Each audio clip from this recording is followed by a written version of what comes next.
Okay, so we're gonna wait for Krista Underwood to connect fully, and then we can think about starting. 1, 2, 3, 5 people means we have a quorum, which is awesome. Cool. So should we start? Are we good with that?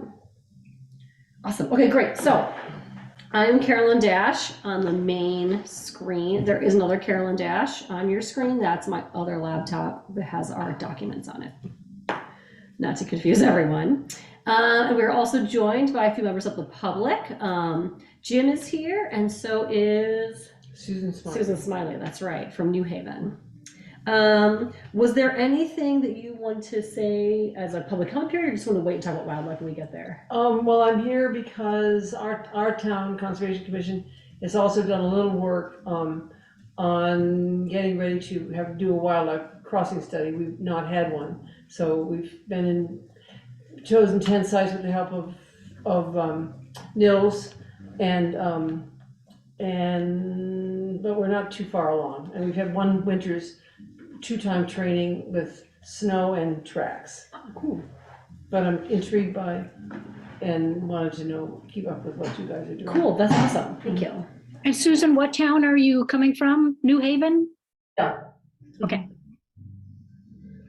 Great. And so that's everyone that's here. And then Nancy is just off camera, unless she says something. Say I'm here. something. It works. I'm on the phone. Okay, great. So we called to order, public comments, additional items of the agenda. Anyone with additional items to add to our agenda? Okay, great. Review and approve of minutes from the November 10th meeting. Do you have any comments on the minutes?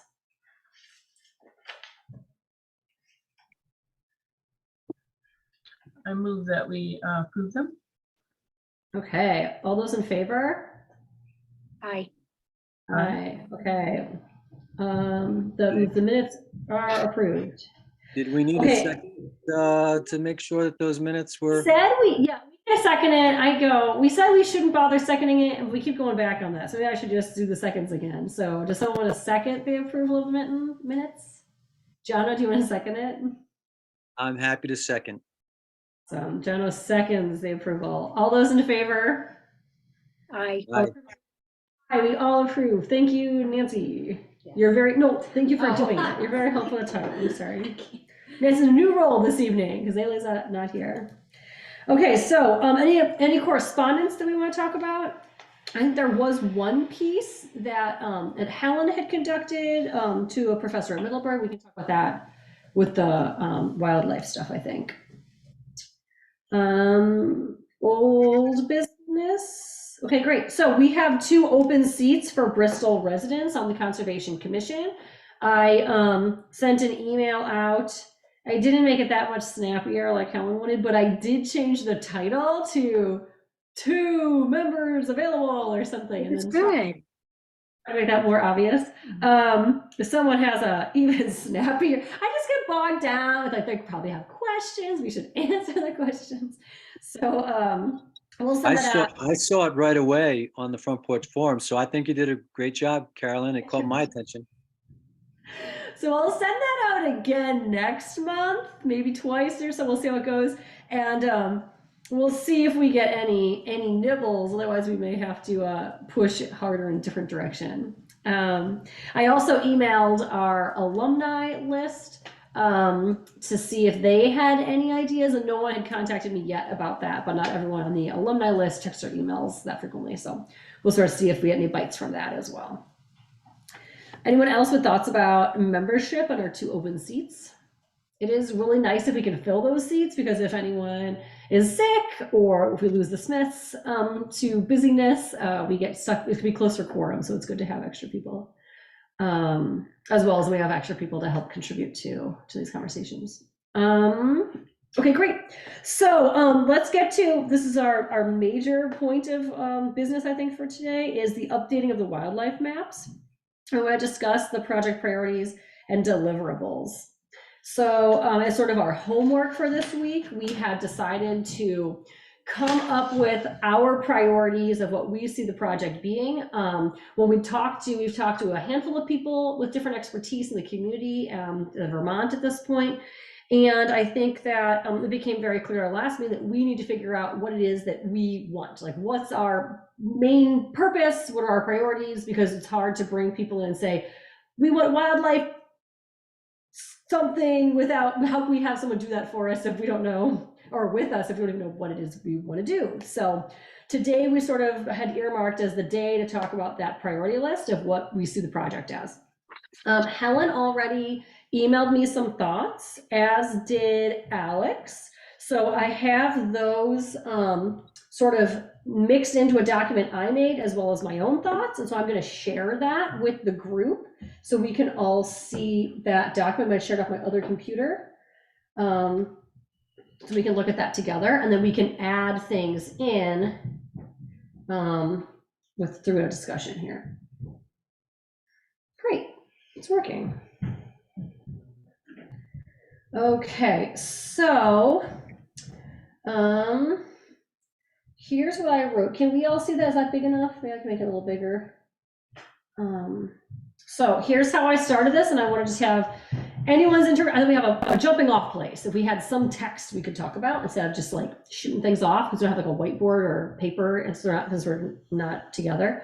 So here's my, I don't know, I kind of made up list. So we would like updated wildlife corridor maps for Bristol, and you don't have to type all of this. This can just be our document, and we can.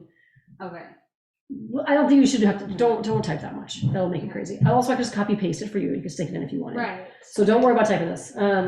So updated wildlife corridor maps for Bristol, focusing on a wide band of wildlife, focusing on umbrella species. So those that are important, like ecosystem sort of species that can help other smaller species as well, using both field-based approaches and landscape mapping approaches.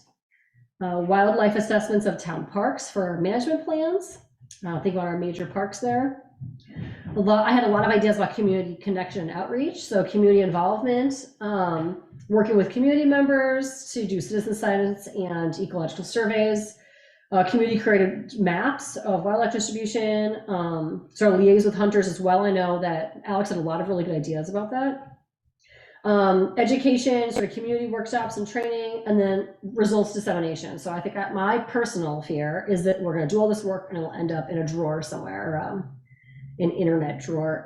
And so I want to make sure that something happens with this. So my ideas for dissemination were education materials for adults and students, the schools and libraries, maybe give things to the Four Winds curriculum group that works with the students.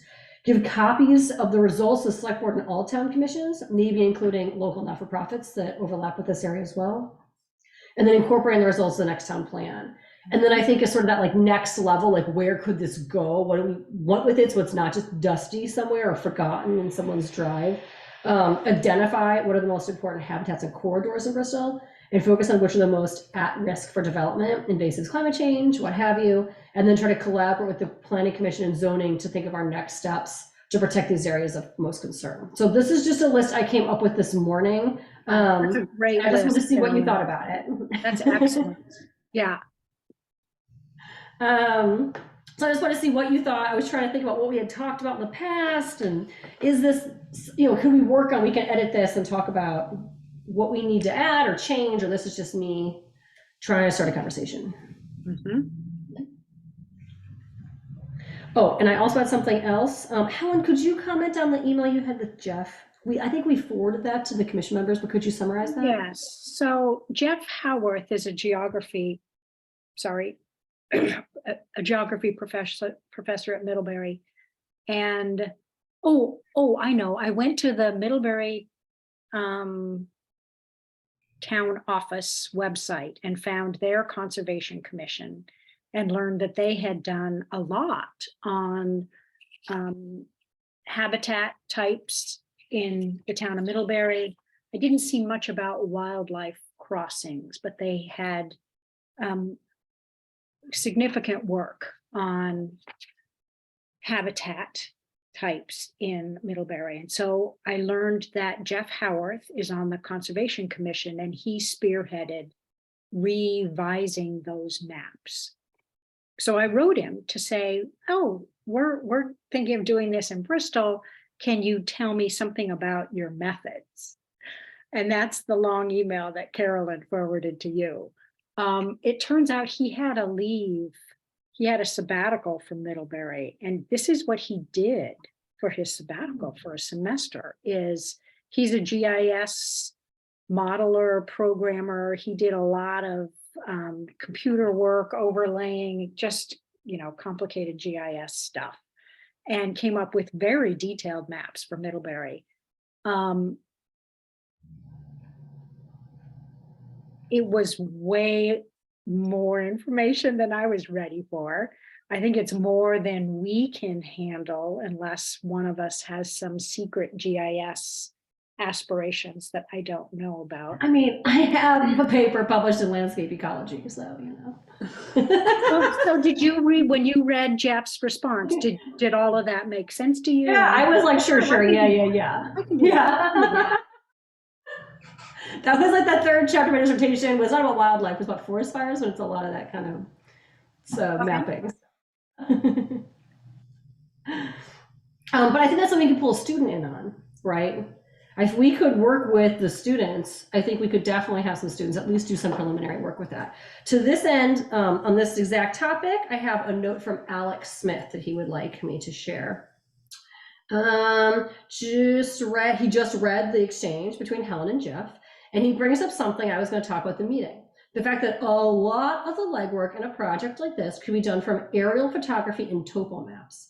When I'm doing my scouting for places to bow hunt ahead of the season, which is all about finding travel corridors, I do about 90% of the work with a topo map / aerial imagery app called OnX or Google Earth.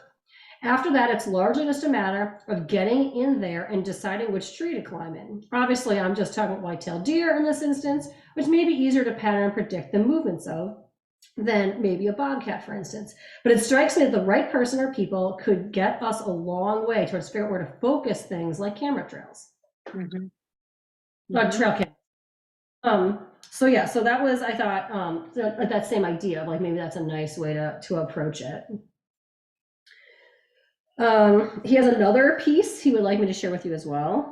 I didn't read this one yet. It just came in. So the other thing I was going to bring up is that I've been mulling over the actionable side of this. That's a thing people say, no?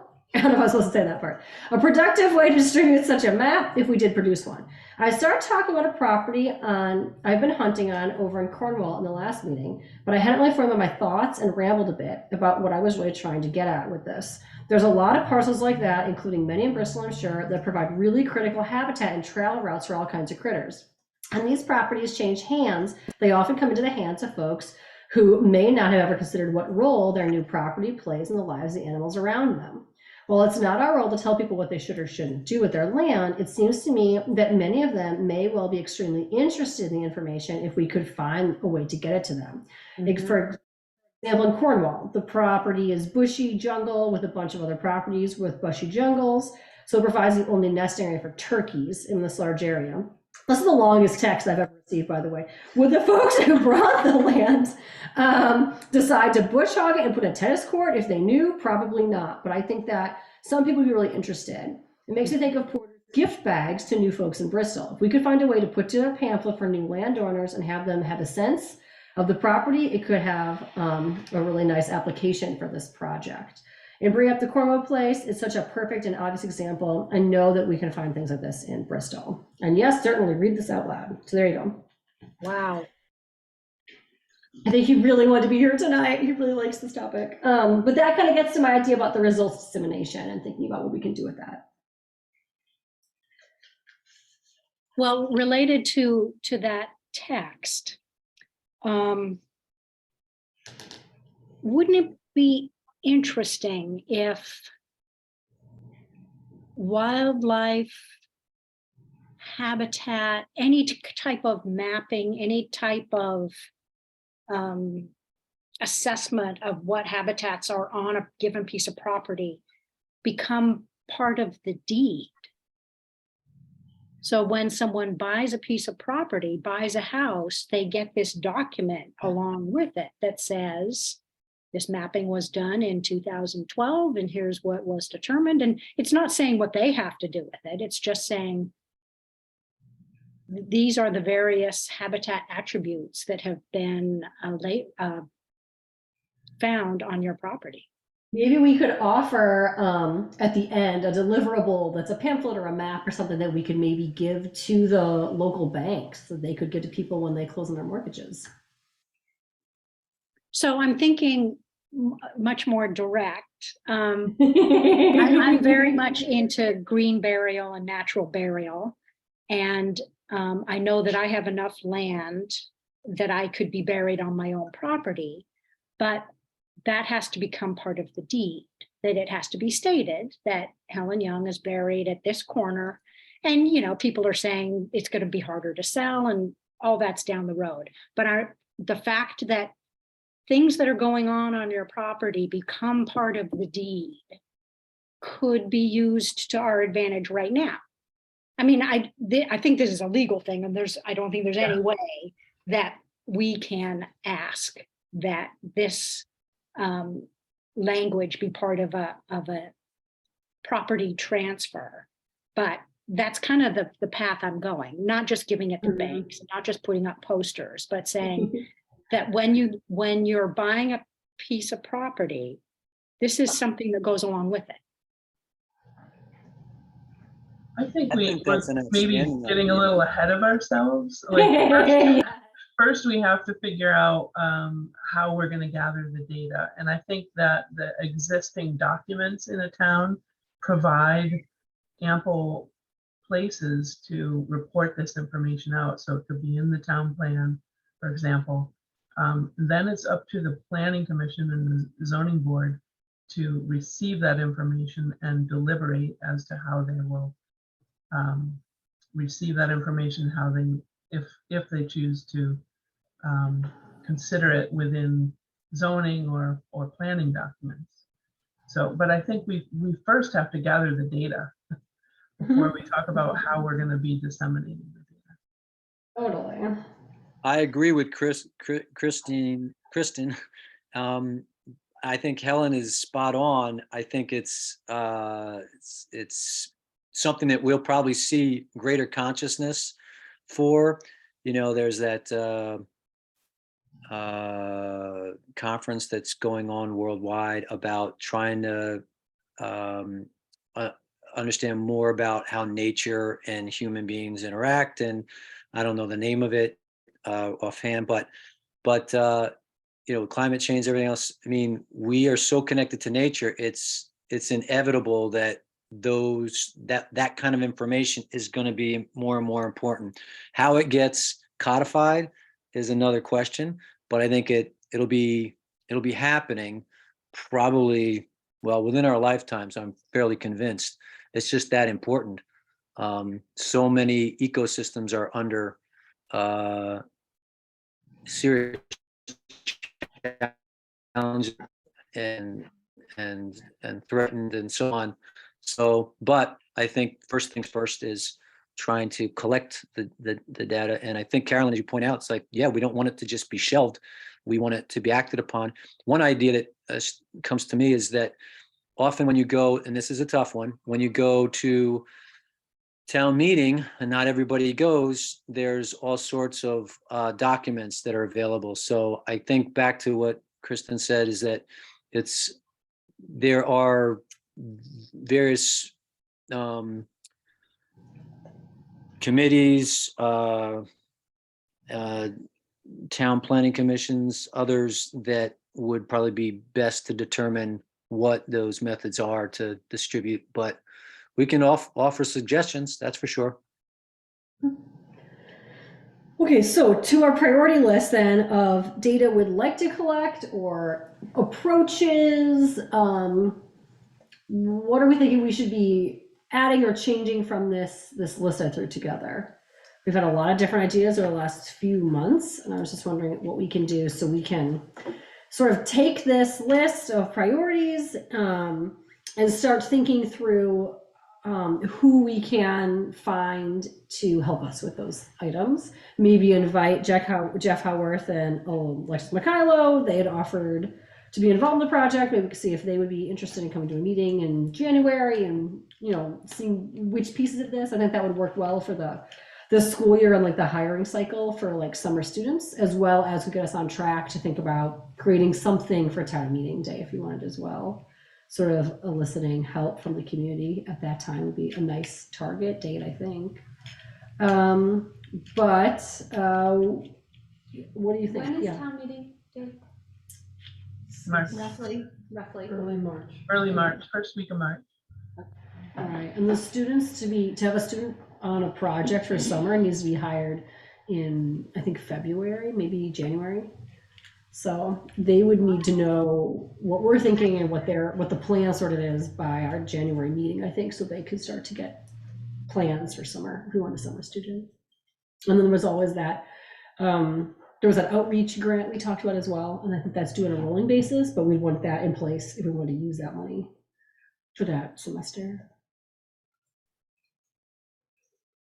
I'd be interested in Susan's thoughts at this point, if she would like to contribute, where New Haven is in this process.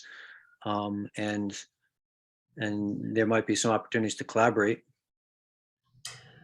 Well, we are we're either not as far along or we're heading in or started in a different place, but we sort of thought we were going to be doing we were going to offer a map that maps we started with 10 crossing points, we're down to 3, and map either with our own, with the help of cameras or just by visiting those crossing areas and looking at who's been tramping through there, and just document that. And we haven't gotten it any further than that. Thinking that we, the members of the Conservation Commission and or other people in the community would contribute to that tracking, those observation steps. The other things that you've mentioned, we haven't encompassed yet. Yeah. I see there's a spot on River Road. I see roadkill there all the time. I'm like, I know there's a crossing here. Right. So what do you plan to do with the data that you collect? Well, we were thinking that we would take it straight to the planning commission. And there's an intriguing development that we became aware of in Waltham. Their conservation commission did this sort of crossing work and used it as a basis for a overlay map for their zoning ordinance. And a woman on Halleck Road who sort of spent her time being on the Waltham Planning Commission or the Waltham Conservation Commission and visiting regularly at meetings or select board meetings and planning commission meetings in New Haven, kind of told us about this. And I've skimmed that document there, the text especially of the document. It's an advisory document. It isn't have controlling like zoning ordinances are, but it covers, if we had something like it, it covers gives a lot of advice and direction and kind of wakes people up to, it matters how far you push your house inside these woods. It matters where that driveway goes. It matters where those streams crossings are. And so it sounds, we've been focused on that, that overlay map idea, and which doesn't have the force of law, but it gives people a lot more guidance than they have now, and pays attention to things that our zoning ordinance does not pay attention to. Yeah. Yeah, our we have the town plan has maps in it that are, I think over 20 years old, we decided now. And so thinking about, could we redo those? I'd love to see those your maps. map. I'd love to see your study map for the wildlife crossing. It's just as we've not looked at one. Yeah, we have just, it's in our town report. I could show Yeah, you. it is. It looks like that. I was like, I can't really show you. I have too many screens. Oh, not now. Can we have access to that Waltham report? You could. I can give you, Amanda Bodell is the person who, as we've talked the most to about it, and I can find her email and send it to you. that would be great. And I think regional planning, Madison, Shropshire, has, you could help on that score too. Yeah, Yeah, as Susan maybe- mentions regional planning, that's a great resource that's available to towns and a clearinghouse. So that's good to keep in mind. We should make whatever findings we come across available to them for sure. So just to answer Susan's question about what do our maps look like, they're in our town plan. And I wish I had written down the page numbers, but I made copies of forest blocks and habitat connectors, wildlife corridors and connectivity, and biologically significant areas in Bristol. And these are all dated 2019. Right. So they're not that old, but at least you get an idea of what the scale of ours looks like, how refined is it? But the study, it's on page 98 of our town plan. And the wildlife corridors were developed from a study that dates back to 2003.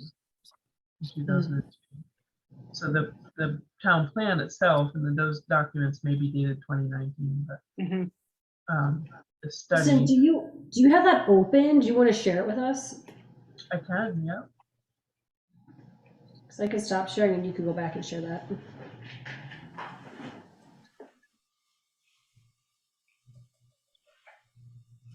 Hopefully folks can see that. Yeah, that's great. So it's fairly simplified. It's just showing bear corridors in red and bobcat corridors in orange. And they were identified in 2002 from field surveys and published in 2003. It was a contiguous wildlife habitat map of the Lewis Creek and the Platte River watersheds. And so Bristol's just a small part of that. Do you have any idea who did that study? Like maybe we could find that study that could help us as a launch point. No, it's Lewis Creek Association, and It we did is. contact Oh. them early on, and they said they declined to be involved. They just have too many other things going on right now. Oh, I So- didn't mean I want them to be involved. I don't want to put that on them. I meant, could we get a copy of it and see the whole, like maybe that would be something if we had that file or some background information. Do you think they would provide that?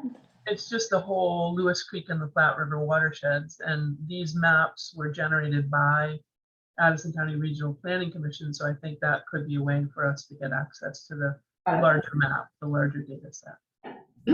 Got it. Okay, so maybe the planning commission then. So I just added, you may have watched me do that. I said consider / discover what other maps of the area are available, possibly with the Addison County Regional Planning Commission.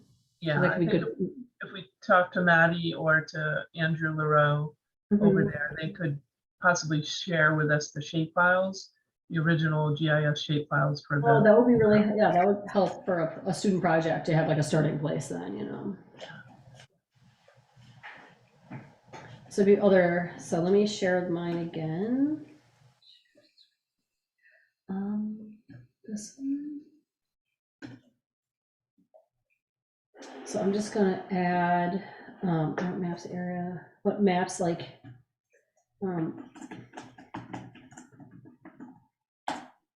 previous studies are available. Anything else we want to think about or take out or add, or, I mean, as I said, I just was like shooting from the hip making this list this morning, so. I just want to put a plug in for one entity, and it could be a consultant that we hire using grant funds, or it could be a student who we task with this idea of compiling existing resources and kind of getting a lay of the land, and then coming back to the commission with some very pointed recommendations. I know that Sophie Mazuita in her cost estimate identified that as an early task that she could do that's fairly affordable, that might help give us a little more concrete guidance about next steps Mhm. after that expert has looked at all these maps, as opposed to us trying to do this in our spare time, right? Mhm. And kind of directing the project by committee almost. I think there's some value in having a consultant or an Mhm. academic that could just kind of really focus us. Mhm. I agree with that. Oh, sorry. I also think that as a launching point, that gives us sort of a baseline of some direction. But I think simultaneously, I think it was Carolyn who said, be great if by next meeting we had some ideas of how to communicate with the college, because maybe they have an AmeriCorps person or someone that they're gonna, they need to hire ahead of time. And so if it's grant based to get Sophie on board, we would try to do that. And some of these things, it's hard to always know what the timeline is, but I think both have merit. We want to try and see as much work as we might be able to accomplish through citizen scientist outreach, and at the same time, I think having some professional, experienced guidance initially would be serve us very well.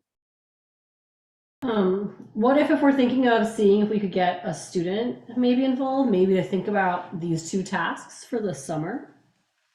Would that be something we could start with? It's like start like a little bit, maybe with a little bit of, getting those maps ideas.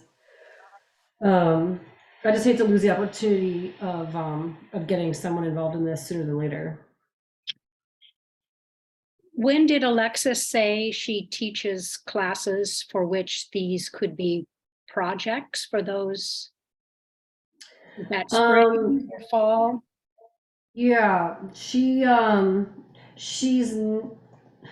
I'm not exactly positive off the top of my head, but I know she was saying she would love to do an environmental studies 401 on this, which is a big course where it's like sort of designed around one big project. And she was like, oh, it would be so great to do like Bristol wildlife as like the whole class, and that wouldn't be, in the next year or so, but if we have a long time horizon on this, right, we could set some groundwork and think about small pieces that students could do to sort of get ready for a bigger push, if Right. that's the direction that goes in. But I thought she also taught a mammalogy course. She does. She's teaching it right now. I don't know if she would do it. It's a fall. fall class. It's fall right now, at least, yeah. I saw some of those field classes, I feel are just more fun in fall, Would it be interesting to have a J-term course that does nothing but tracking? Oh, yeah. Oh yeah, like it. Too late for this J-term, but. Yeah. So one of the comments I sent to Carolyn was one of our priorities, one of our assignments is education. A category of what we're supposed to be doing is education. And it seemed to me that asking Alex and her students to do some of this work is killing two birds with one stone, where we're getting a professional to help collect the data, but she is also teaching her students the techniques needed to do that, teaching potentially citizens how to monitor tracking and report tracking. I liked the idea of incorporating Alex and her students as much as we can for that reason.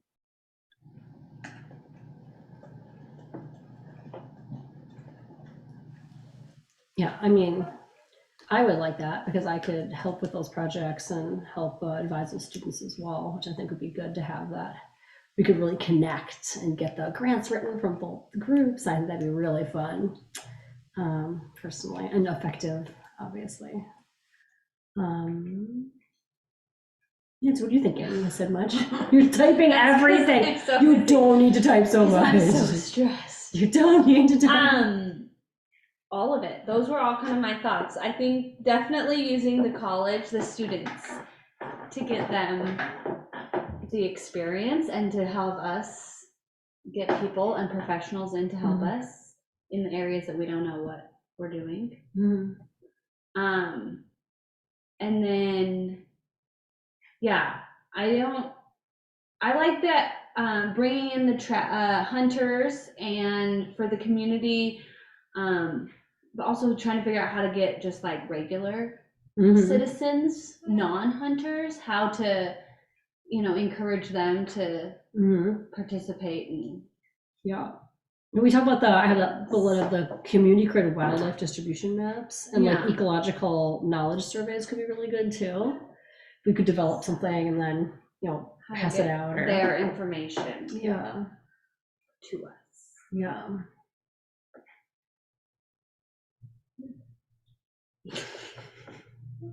But yes, most of that. Cool. Well, anyone else?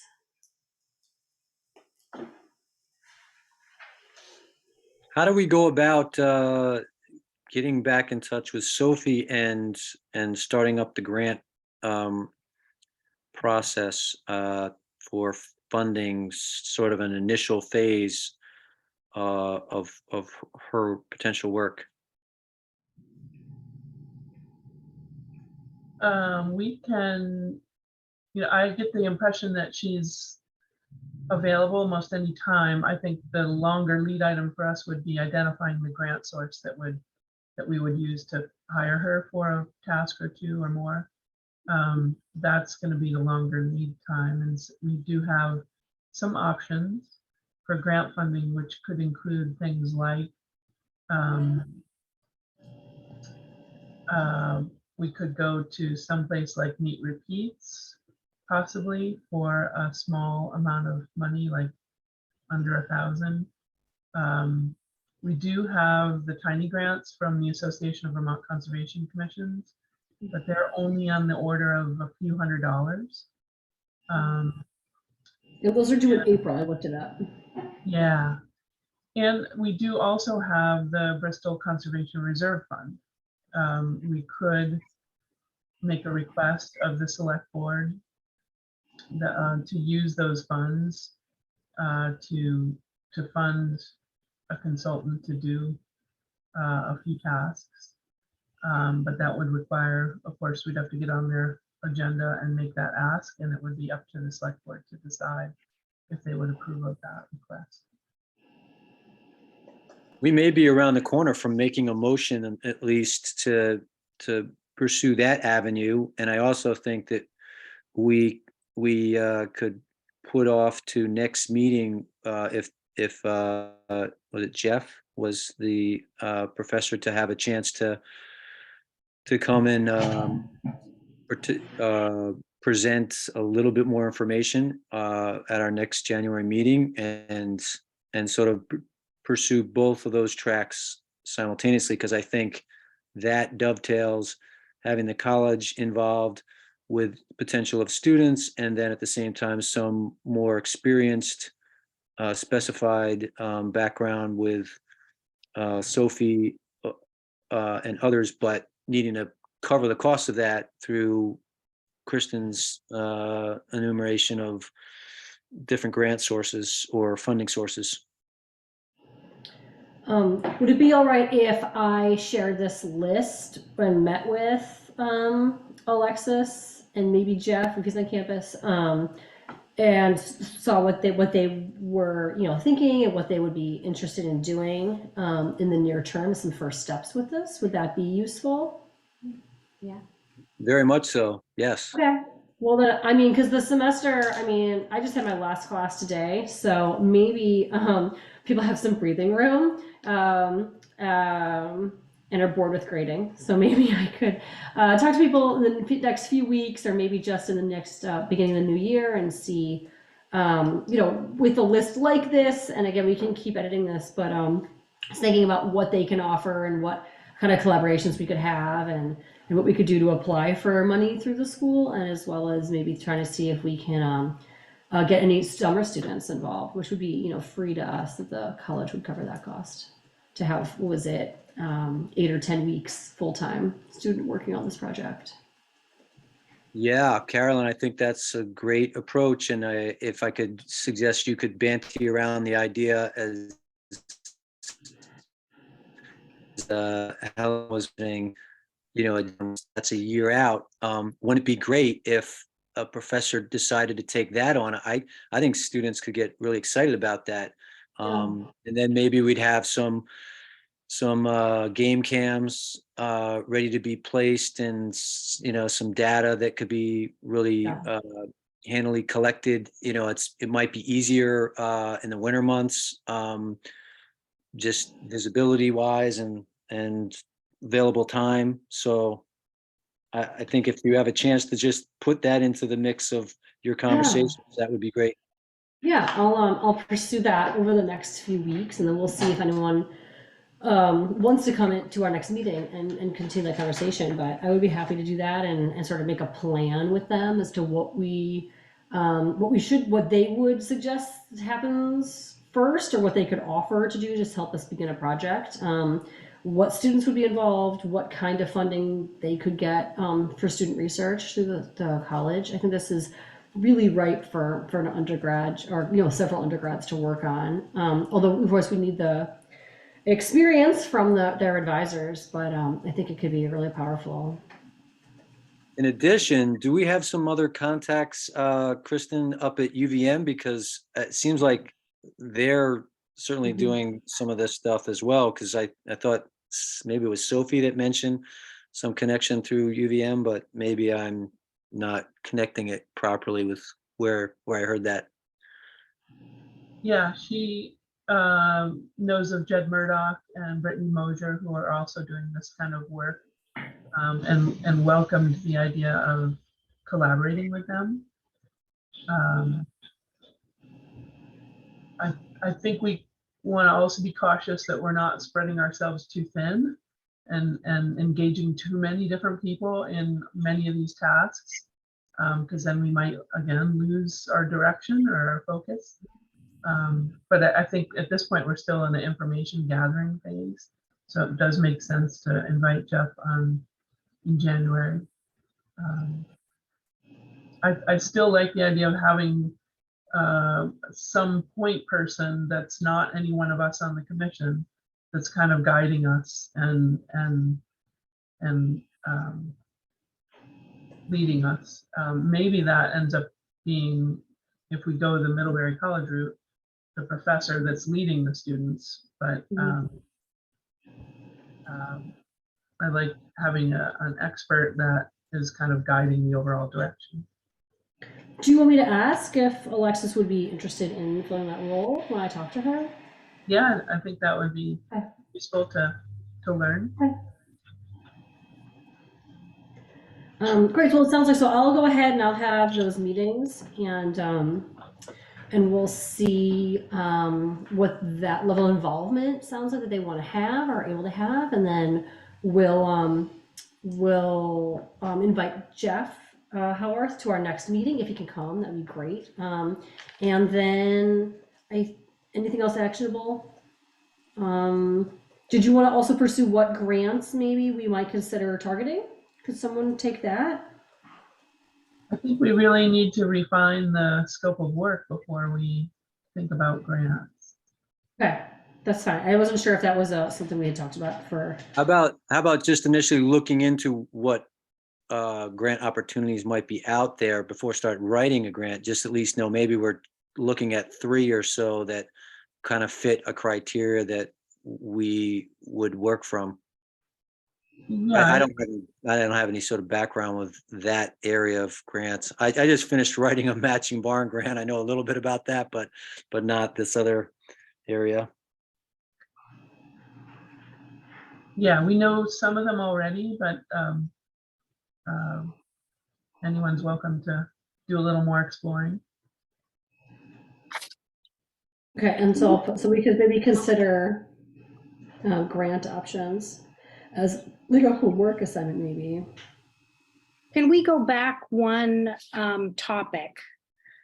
which is the work that Jeff Howarth did for the town of Middlebury. My impression is much of what he did was much broader and different than identifying wildlife corridors. That it was really ecosystem mapping. That isn't on our list of what we want to accomplish to develop a wildlife corridor map. So I'm a little worried that Jeff will come in and talk extensively about how he did all of this mapping stuff for the town of Middlebury, but it's not relevant to what we want, what we need. I mean, so I'm looking at what you have up on the screen, and it's update wildlife corridor maps. It doesn't say anything about defining forest blocks or biologically significant areas. I don't think you're proposing to redo these other maps that are in the town plan. It's the wildlife corridor maps.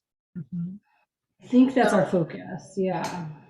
So I guess maybe that would require me or someone rereading Jeff's response to my query about what he had done. But my impression is it was much greater. Yeah.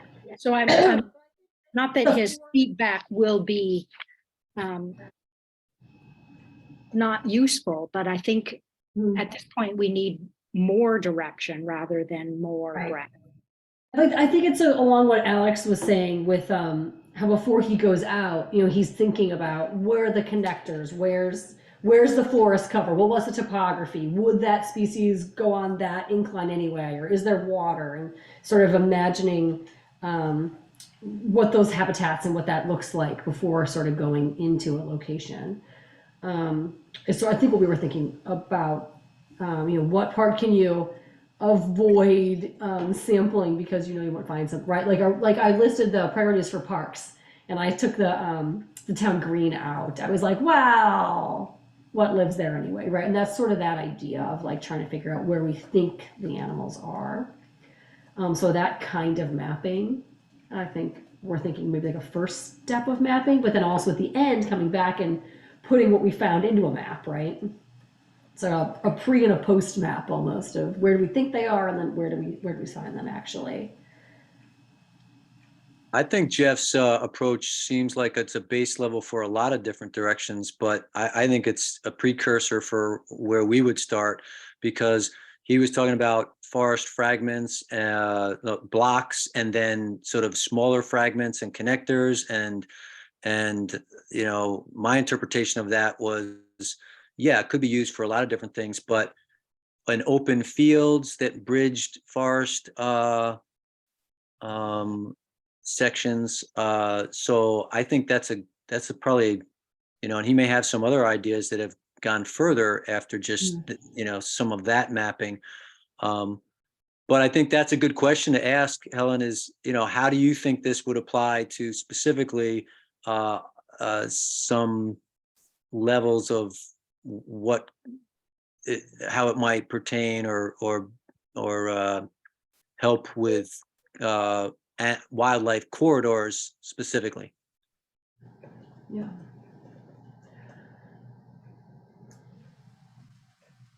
I think you got to unmute, Helen, maybe. Nope. You're still muted, Helen. I was looking at the email from Jeff to try to figure out, and the more I think the more I reread it, the more I think that yes, what he's doing is applicable to what we want to do.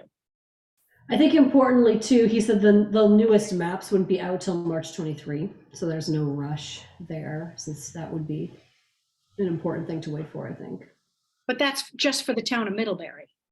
Oh, was that just Middlebury? I thought it was for the state. I don't know. Again, if I leave the Zoom window, then I can't mute and unmute. No worries, no worries. I get the impression that what he did, it's just a sort of a map layering. I don't know all the details, but he could take a prescribed area, such as the boundary lines of the town of Bristol, and duplicate that not that he would take it on, but give us the steps, or maybe have a student that might want to take it on. I mean, I just think that it's a duplicatable, what's the conjugation of that? It's a replicable There we go. process. Well, maybe I'll I'll have a meeting. I could, if you wanted, I could meet briefly and see if sort of see what he has to say about that, and see if he thinks it'd be useful to come to a meeting. Would that be useful? Or Helen, if you want to email him. Yeah, I think that would be helpful, Carolyn. Okay. Helen, would you like to email him, or do you want me to try to meet with him? Oh, you're gone again, Helen. We can't hear you. So I was back to rereading his email. If you could talk to him, that would be great. I am not a GIS person. Yeah, So totally. Yeah, no, it's fine. I just pretend to be one, so I'll do that. I can play one on Meet TV, it turns out. Okay, so I'll also meet. I just finished my classes. I'm all cocky. I have all this free time, so. Okay, great. That sounds wonderful. Anything else about wildlife maps do we want to talk about, or do we want to move on? I just wanted to, since Susan is here, I just wanted to remind us that if there's any way that we can identify training opportunities that could be inclusive of Bristol citizens, but also New Haven citizens, I support that idea. It's a great idea, yeah. Did you say New Haven too? Is that what you were saying? Yeah, if we could New do Haven? training events and invite a wide group of people, that would be perfect. Like have a training event hosted at Holly Hall, then that's accessible to Bristol and New Haven and surrounding towns, or even on Zoom, whatever. I'd expand we on did it. Kristen's idea and try and see if we could put that out maybe through the Regional Planning Commission, because we had a woman from Cornwall, right? That, and their planning commission. Very So Dodge, yeah. it seems as though it's broader than just New Haven and Bristol in interest. I know in the trainings that we did with the woman in Starksboro in the field, when it's after it snowed, too big a group would be counterproductive. You're traipsing through the snow. You want to be. Everyone wanted to be as close to her as possible as we peered at these little round shapes in the snow, and to have big groups for that. But for video training, that's a different matter. I think that would be something we could all take part in. Yeah. Or if we were to develop an ecological knowledge survey that we could distribute to both towns, if different towns do different things with it, right? The work of creating the survey could be duplicated.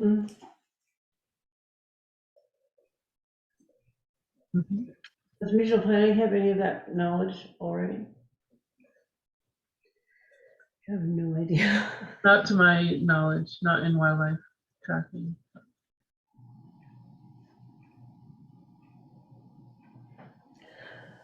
Okay, anything else? Are we good to move on? I'm happy to keep talking about this. I just want to make sure that I think that was very productive. Okay. Okay, great. I'm gonna go. Thanks. Thank you so much. Thank you. Yeah. Thank you, Susan. Bye. All right, thank you for coming. Thank you for having me. I hope we can find a way to work together. Yes, Do we Yes, have I contact will, I'm sure. information? Pardon? Do we have any contact information? I think Kristen does. Kristen? Do you? Okay. She's muted, but she has it. I have it, I can send it to you. Okay. Okay. Cool. Great, thank you so It's much. nice to meet you. Okay, great. So then moving on, parks updates. Does anyone have a park update? I have no park updates. I've heard nothing from anyone this month. No one has heard anything from. Okay, so that's going to be no updates. And then the next item is the Edith Stock Fund. We thought we would spend a little bit of time today brainstorming fund uses.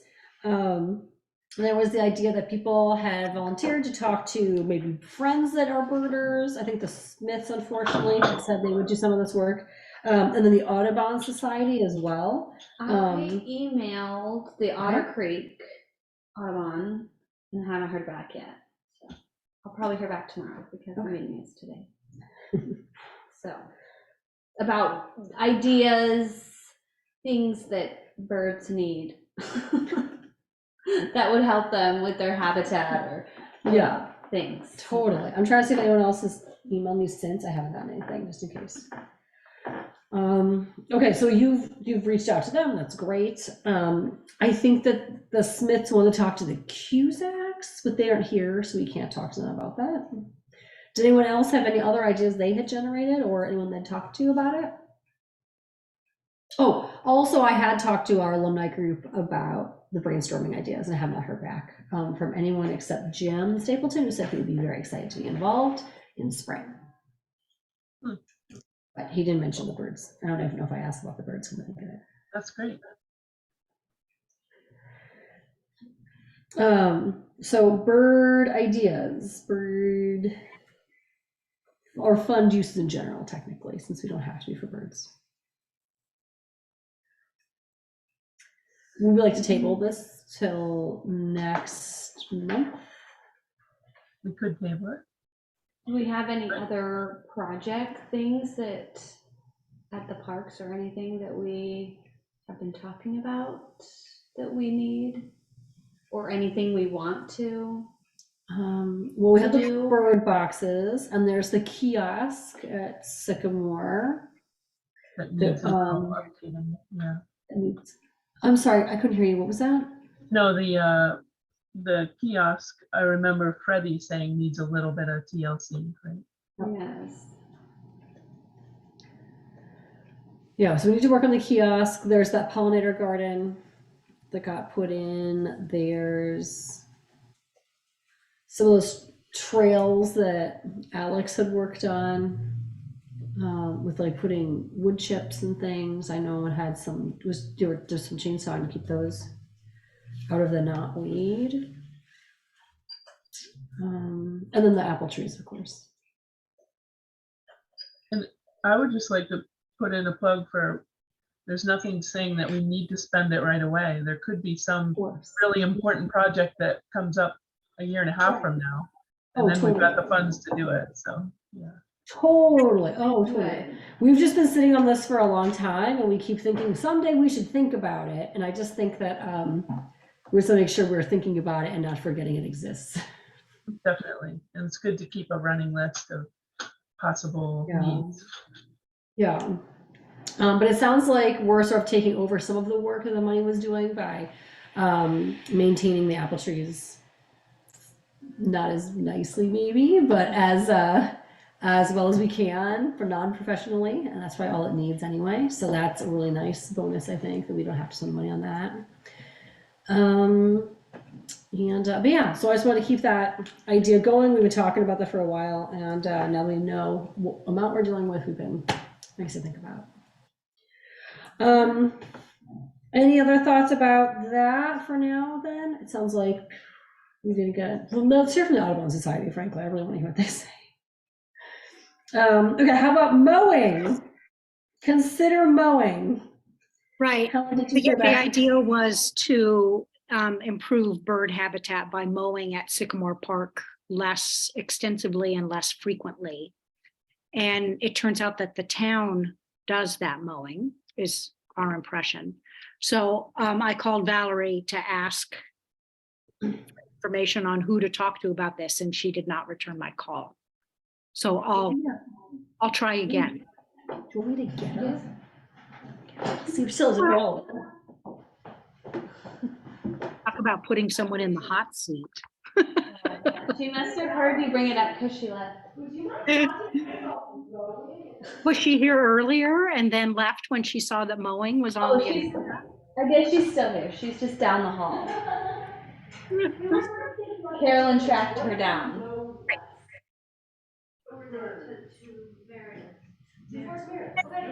Yeah, cool. I think folks would be open to it. Okay. It just needs to be communication. Okay, great. I'll tell them that. Thank you. Okay. Oh, that was not as cushiony of a chair as I thought I was gonna be. Yeah, the tree. Ow! Okay, sorry.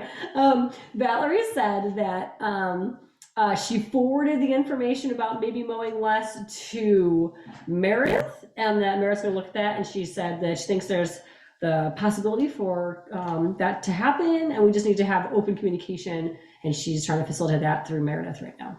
Okay. That's all she said. I was thinking about this mowing idea, and I was thinking, what if we did the Jono idea that you brought up at least? I've never heard of it before, with this no mow May. Is that what it was?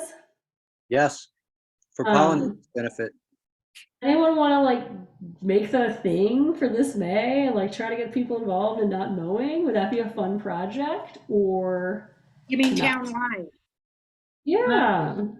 Can I clarify the goals for the reduced mowing? Is it pollination? Is it saving on greenhouse gas emissions? Is it like what are the thoughts behind that? At least at Sycamore Park, I was proposing that we mow less and have less mow less often and mow less of the area, just because it's a monoculture of grass that does nothing for anyone other than people to walk on. So there's no habitat for insects, there's no habitat for birds, rodents, anybody. Yep. So the more diverse habitat, the greater the biodiversity it will support.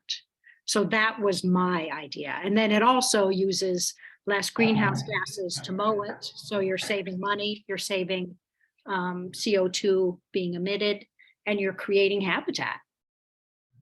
There are compromises, if I'm not mistaken, I think it was in our last conversation on this topic, where the example of Otter Creek Park in Middlebury often has their field grow up quite a bit, and they have a perimeter path that is maintained, and then they have a boardwalk that goes down on the creek and so on.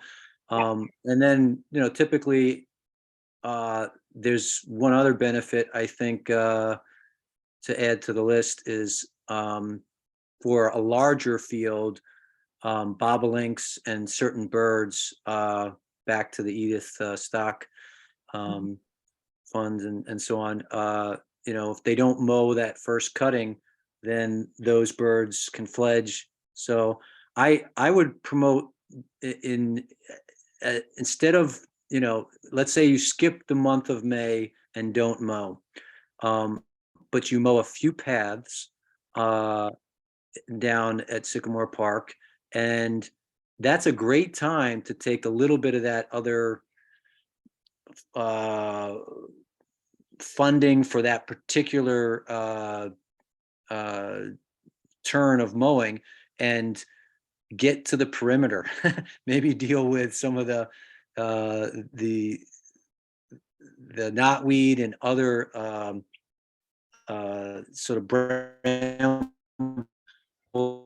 and shrubs and things that really want to grow up right on the edge with a brush hog, because if you can keep that back, that stuff always pushes in, and guys that are hired to mow, they go around fallen stuff. They don't like prickers that are coming in, and therefore your large area that is open gets smaller and smaller and smaller and encroaches. So if you devote some of that time to the perimeter, sorry that this is maybe a little more expansive than was necessary, and then you have a few paths, at least in May, I think you're accomplishing quite a bit on all fronts. Jono, are you suggesting that some of the money that would have been spent on mowing every week gets diverted to that perimeter treatment with brush hogging? Yeah, it might be considered time. So let's say if they devote, I don't know, 2 mowings in the month of May, possibly the first and the third, something to that effect, whatever that hours. What's that? And do brush hogging instead on the perimeter? Yeah, do 2 things. So one is a brush hogging perimeter mowing to keep that edge so it's not encroaching, and the other would just be taking one of their ride mowers and saying, well, we think this would be great if you could put a path here. and on, on this part, and then on the outer part, and then so you have a way to utilize and enjoy the park. At the same time, you're not spending all that time just cutting the whole lawn, and we have lots of, we're maintaining the park in a proper way, but we're not just mowing it to mow it, because that's the traditional route, and we know too much now, and we have too many things to consider to keep doing what we've been doing. Yes. Would you like us, maybe we could have a conversation with Meredith about this? I think she sounds like maybe knows more about this. In terms of who does it, and since that's where Valerie's thought that she thought she'd be the point person, so we could bring Meredith in on the conversation at a future meeting. I think that's a great idea, and might be applicable to a few other areas that she has oversight with, and maybe the idea spreads to cemeteries and other open areas. I mean, it's last spring, the whole idea of no mow May was the first time I heard of it. I did it at my house. It was a little challenging in some ways. I'm sure, whether it would impact the results, because if it's raining a lot, it's going to have some challenges, but I think it's a good concept to work from. Well, as I recall from the town plan, we spend an awful big chunk of money on mowing this big cemetery, and so if there are ways to cut that down, I'm sure if we could work with whoever's doing that contract and work with them to help pollinators in spring, but also end up saving the town money. I mean, that sounds like a win, as long as they can get in there and get done what they need to do. If it's too long or something, I think that would be something interesting to push for pollination. I think that's great. I think it makes sense to start simple and Sycamore Park is so heavily used that we have a lot of townspeople will see what's going on there. We can put signage at the kiosk to say, this is what we're experimenting with. You can try it on your home lawn. That might help spread the word about no mow May and so forth. Cool. Okay, so I'll invite Meredith, and then maybe we'll see what does she think about this idea of like no mow May for Sycamore Park, and think about if she thinks this could get traction to other places in the town, how we would do this in May, how would we make this happen. Maybe some of the green update emails I send, I could have a thing on there about and visit Sycamore Park, we're no mowing it, or something, educational outreach with that at the same time, I don't know. I feel like I saw signs, like yard signs in people's yards talking about it. I feel like that's how because I've heard about it. And I think that might have been how. Did anyone else see those signs driving around? Just the little ones in people's yards that just said no mow May for pollinators. If we got our hands on that, then we go stick some of those at Sycamore. Yeah. It'd be cool. So, I don't know. I think that's where I saw it. Cool. In a random Yeah. yard sign driving on the road. Well, Richard Butts, who's a alumni of the commission, he has a yard that has a formal sign on the sidewalk that says this is being kept, this garden is for pollinators, and it's from, I don't know, I don't remember. It's on the road on Mountain Street, right? You can see it on that sidewalk. He's got an official plaque thing up with something about pollinators. I know he's been doing a lot with milkweed, so he might have some ideas. His wife is the gardener. Yeah, right? So yeah, maybe we could ask them if they had suggestions, because it seems like they seem to know something about it since I've seen that sign. And I know remember when she handed out the little plantings, little baby milkweed plants. Yep. Handed those all out. That was great. So maybe I'll see if they want to be looped in to this conversation as well.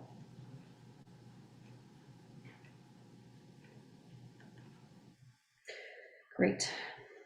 Okay, cool. So I'll pursue emailing those two people about the conversation.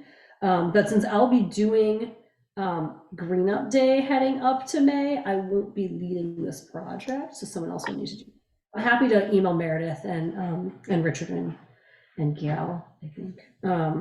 So I to get that conversation going for a meeting if you'd like. Okay, cool. And then is that all we want to talk about from mowing? Good. Okay, great. And then annual report. I think that's due sometime. It always catches me off guard. And I was hoping that they snag some things from past minutes in like a first pass, and then I could edit it and work on it. But she's not here, so I can't pin it on her. So I just want to make it publicly known. I'm going to email her and ask her to help with that. And then we can work on editing it into report once she has that first pass of grabbing things out of the minutes and agendas. Because I think it's due, and it's always a bad time. I think it's probably soon. Like over the holidays, yeah. It's like, this is not a good day. So I wanted to get a jump on that this year by remembering it before I got the email that says it's due really soon. So that was the last thing I wanted to say, but I'll just email her.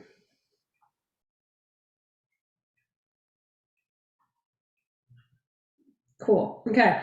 Anything else I want to talk about for any new items on the agenda, any events? Our next meeting is January 12th, the new year. And I think we'll try for a Holly Hall with the Zoom option as well for that. Does that sound good? I think I may have to make a new link for the new year, so don't use the old Zoom link. I might have to update it, so just make sure you use whatever I sent out in January. I think when I made the last link, I could only make it for 1 year out, so I think I may have to make a new one. So just a note, use the new link if there's a new link. Cool, is that it? Are we good? I would like to make a motion. I'll make a motion that we adjourn. Thank you, Carolyn, for a very productive meeting and everyone else's contributions. Thank you, Jonna. Is there a second to that? I'll second that. Okay, Kristen seconds. All those in favor? Aye.